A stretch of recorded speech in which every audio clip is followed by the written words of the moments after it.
Hello everybody, welcome to another Rick's Picks. So, last week we took a look at the first official trailer for the new Masters of the Universe movie. I highly recommend that you check that video out. And now we're going to look at the action figures that go with it. So, without any further ado, roll that intro.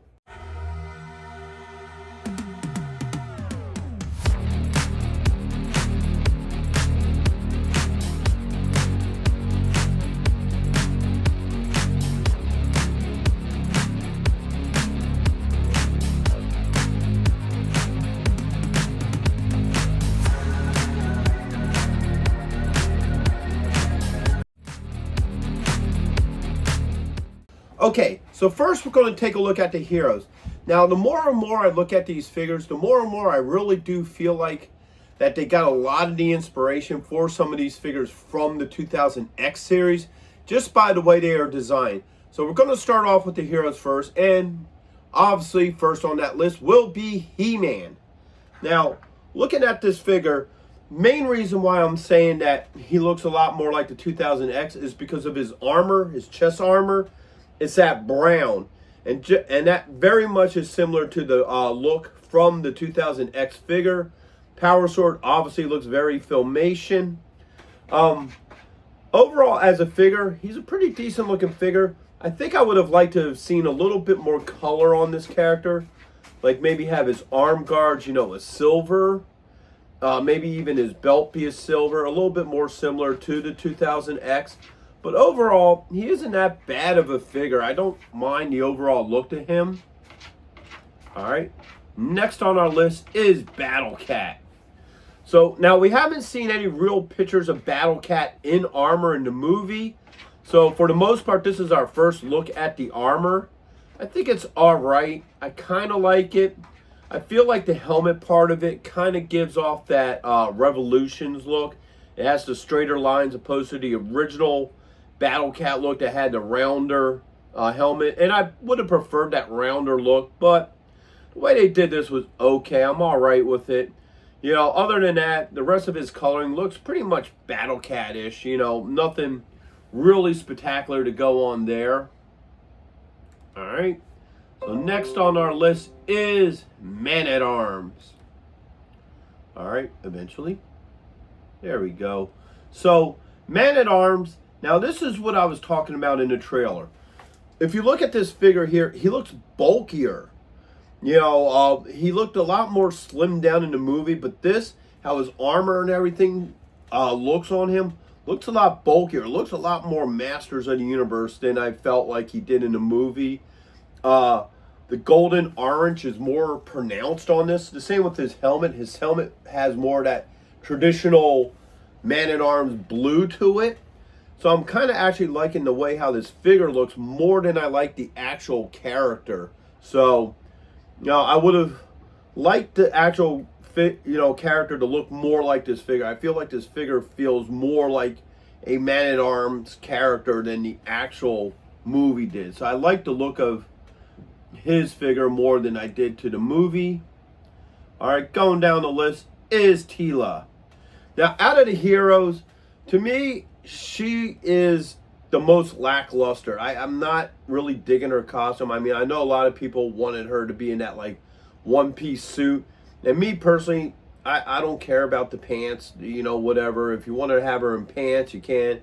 I don't know why she needs to. He-Man's running around in a loincloth. She could probably do the one-piece. But anywho, back to the figure. So, I don't like the setup of her armor. I think it looks too bland. Especially when you look at all the other versions of Teela. You can see a lot more detail and intricate work in her armament. You would have circles, you would have different types of shapes. Some versions even had gems in it. So to me, her outfit looks very bland. I'm not liking it.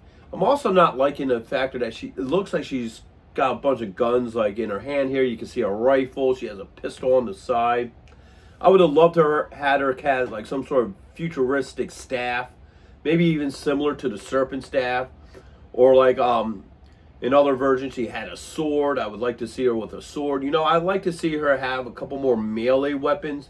Maybe she will in the movie. I'm not exactly sure, but looking at her like this, I feel she's the most lackluster of the figures. And I'm not liking the face sculpt in this picture either. She looks very tired.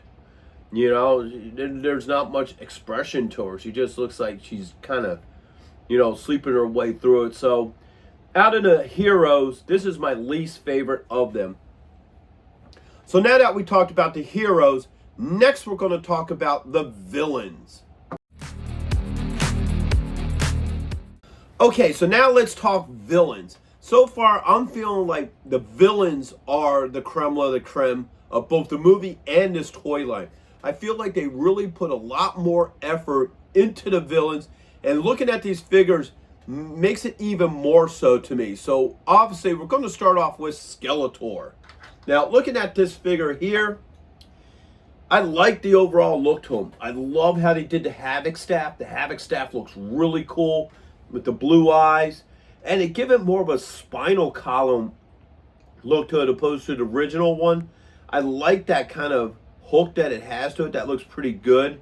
You know, and his overall look screams Skeletor. I like the overall look to him. Now, the one thing I might have an issue with, and it's hard to tell in this picture, is I would probably like that cape to be maybe a little bit more cloth. Like, I'm hoping that it's more of a cloth with a wire frame in it so you could do it in different poses and stuff. But overall, I'm loving the look of Skeletor. I think he looks excellent. All right, next on our list will be Triclops. Now, we didn't see him in the trailer, all right, but he looks pretty good. And now, he's another one that I feel like has some very major 2000X vibes to him. So the way how you look at his helmet here and how it's designed, you could definitely see influence from the 2000X, because the 2000X had a more predominant rounder top opposed to the other ones where it's kind of smushed in. And when you look at his belt and you look at the armament coming down, that's very much 2000X right there. That looks a lot like, you know, Triclops from 2000X. Now, I had the same issue with him that I did with Teela. I don't understand why Triclops needs a gun. You know, in all the versions of him, he has laser beams that shoot out of his eyes. Like, I think one eye shoots laser beams, another one's for, like, you know, magnification, and the other one might be just normal. I forget all the different things, but I know there was always one that was a laser. So I don't understand why Triclops would have, you know, a sniper rifle.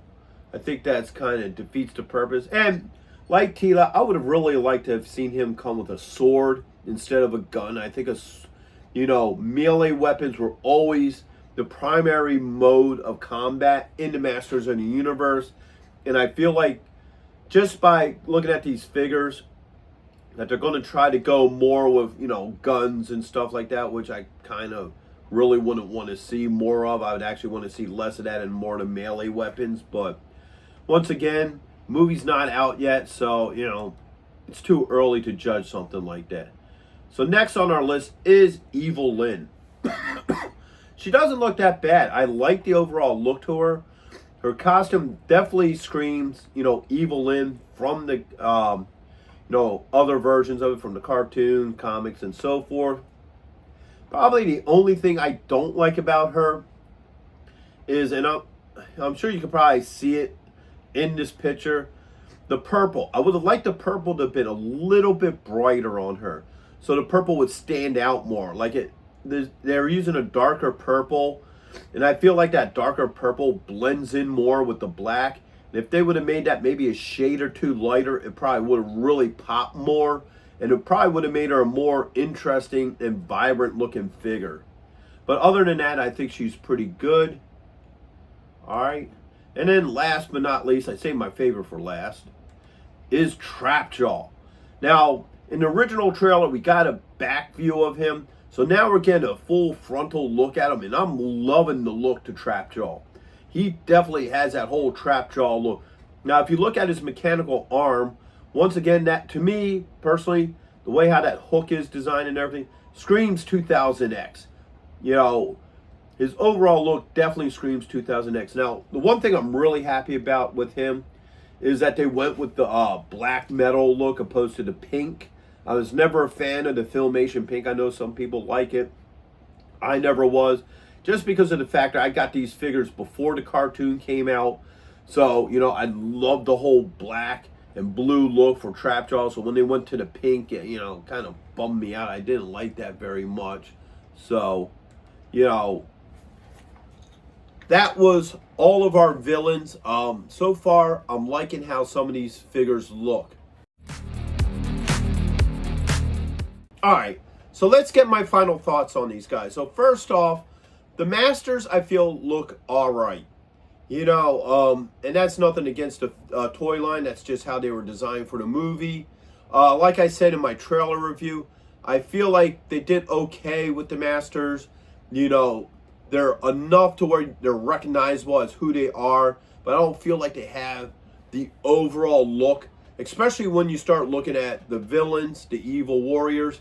You can see that a lot more work was put into making these guys look more like, you know, their cartoon counterparts or their action figure counterparts, whatever way you want to go with it. You know, they look more like, you know, how they are supposed to look. You definitely say, wow, that's Trapjaw. Wow, that's Skeletor, especially Skeletor. I still feel like Skeletor is probably one of the better looking characters from this movie to this point. But the Masters, you know, I felt like they just kind of phoned it in a little bit. Though I do admit with the Man-at-Arms figure, I think he looks a lot better than any of the pictures that I've seen of him for the movie so far. I like the overall look to this figure. They made the armor bulkier, which I really wanted to see. The goldish orange is more predominant in it. So I actually like how the figure for him looks more than he looked on screen. So hopefully on screen there might be better shots of him where he looks more like the figure. So I think this is a great wave of figures. I think they capture exactly what they needed to capture for these movies. So the only question now is, will the movie be good? Only time will tell with that one. So with all that being said, first thing I want to do is give a shout out to everybody who helps make this channel possible. First on that list is Byron Bassett and his alter ego, Humongous. He does a lot of things to help out with the channel, and he's been a big supporter for some time. Now, he does have his own YouTube channel and show that he does every Sunday. So go ahead and check out his information in my description. Next on that list is Action Figure Geeks. They're a Reddit channel that I'm part of. They are also a big supporter of this channel. Their info is there as well. And my good buddy Joe Goddard. He's been supporting this channel for some time now, and he just started his own YouTube channel as well. His information is down there like the others. And most of all of you, everybody who like, share, subscribe, become members, watch these videos all the way through. I really appreciate every single one of you guys. Without you, this channel wouldn't be what it is today. So I thank you guys very much. And I ask you guys to check out my Masters of the Universe playlist and my membership program. Plus hit that like, share, and subscribe. They're all small clicks for you, but it really helps this channel grow. So until the next one, late.